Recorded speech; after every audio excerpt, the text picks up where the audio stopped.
Evening, guys, and welcome to Life Group. Tonight we're going to be talking about this idea that you can think like a king, but lead like a servant. And on Sunday you would have received bulletins to help you start to think like this. But before we go into that, before we go into the questions that help us think like that, I need to just ask one question. What is the one thing that stops us thinking like a king? Possibly for you, that is this idea that Jesus is the king, and so it's arrogant for me to think that I could possibly think like him.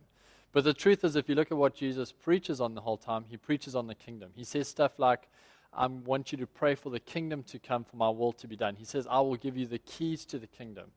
He says things like, I have all authority on heaven and earth, therefore go. And so he very much invites us into the kingdom and to think like a king.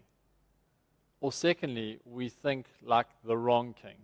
We put idols such as ourselves or our family or our finances or our company first. In other words, we put our best thought into those things instead of God.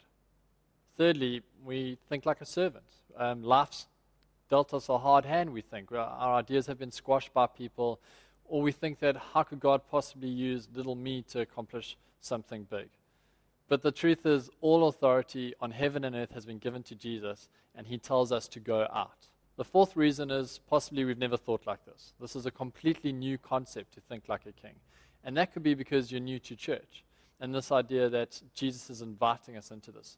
But here's the thing, Jesus only ever preached about his kingdom, and he's invited us into his kingdom. And so we can actually think like a king. So what I'd like us to do now is spend some time talking together and sharing. Thinking about what are the things you would like to see change in your world if there were no limits, if there were no budget restrictions, if there were no boundaries. And after that, what we're going to do is we're going to pray. Remember, this is a time to go blue sky. It's not a time to think about what we can't do, but rather a time to think about what we could do.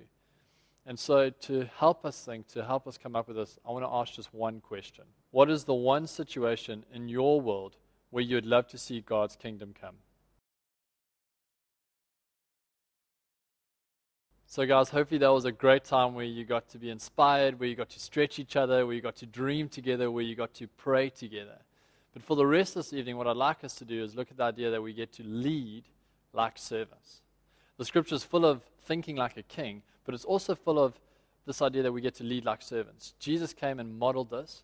He's challenged all great leaders to humbly serve others, and so he invites us into this idea where we get to lead like a servant. So he's called us to be faithful with what we've got. But what actually stops us from doing that? The first is that we think like a king, but we never actually go out and lead anything. And I'm really trusting that tonight God's working on your heart already to go and lead something or go and do something this week differently. Now, secondly, for some of us, we are serving, but just like the guy from the parable with the talents, we're not actually taking faith risks. And so we just plod along thinking we're being faithful instead of going out and being faithful with God's given us. We need to stop just serving like servants, and we actually need to start leading like servants. So for the rest of tonight, just chat about the one thing that's stopping you from going out and serving those around you. People in your workplace, people in your community, people in your family. And what is the one thing that you can change to make that happen?